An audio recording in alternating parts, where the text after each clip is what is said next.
Bismillah.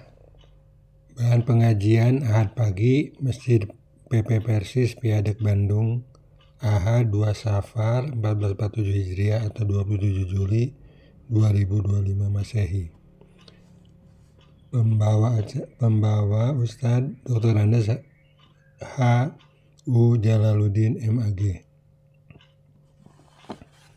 Usaha menggapai cita-cita mulia.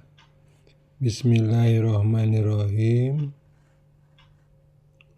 A'udzubillahi minasyaitonirrajim. Qul innama ana basyarum mislukum yuha ilayya annama ilahukum ilahu wahid faman kana yarju liqa'a rabbih falyamal amalan sholihan wala yusyrik bi ibadati rabbih ahada. Al-Kahf ayat 110. Katakanlah Muhammad, sesungguhnya aku ini hanya seorang manusia seperti kamu yang telah menerima wahyu, bahwa sesungguhnya Tuhan kamu adalah Tuhan yang Maha Esa. Maka barang siapa mengharapkan pertemuan dengan Tuhannya, maka hendaklah dia mengerjakan kebajikan dan janganlah dia mempersekutukan dengan sesuatu pun dalam beribadah kepada Tuhannya.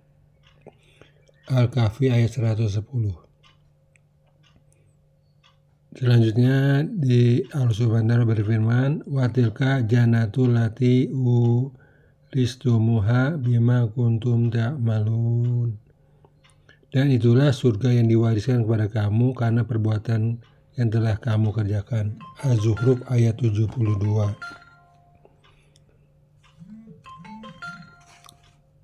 Itulah surga yang akan kami wariskan kepada hamba-hamba kami yang selalu bertakwa.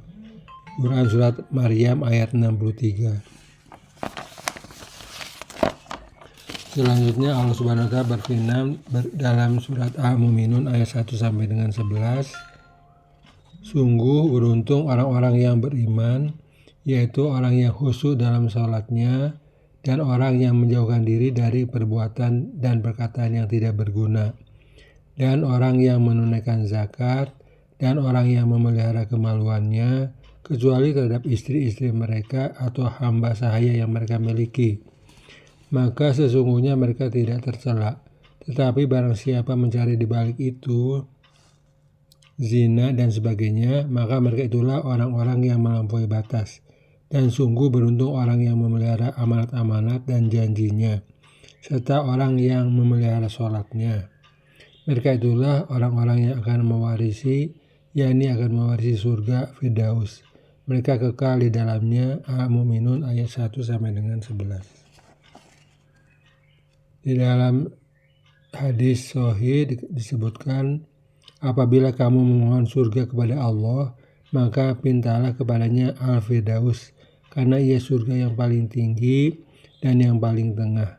Dan dari situ memancar sungai-sungai di surga, dan di atasnya Arsy yang Maha Rahman.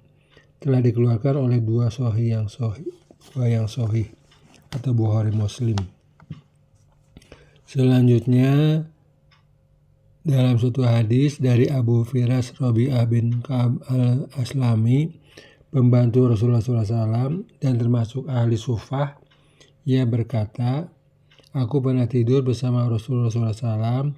Lalu aku datang kepadanya dengan membawa air wudhu dan keperluannya. Lalu Rasul bersabda, mintalah kepadaku. Maka aku berkata, aku mohon kepadamu menemanimu di surga. Rasul bersabda, apakah ada yang lain? Aku berkata, hanya itu.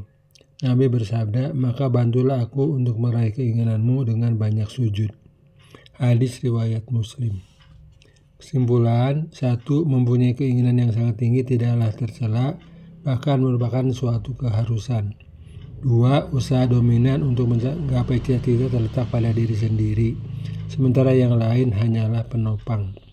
3. Allah selalu mengabulkan permohonan hambanya dan tidak pernah salah dalam membalas kebaikannya. Demikian, semoga bermanfaat. Assalamualaikum warahmatullahi wabarakatuh.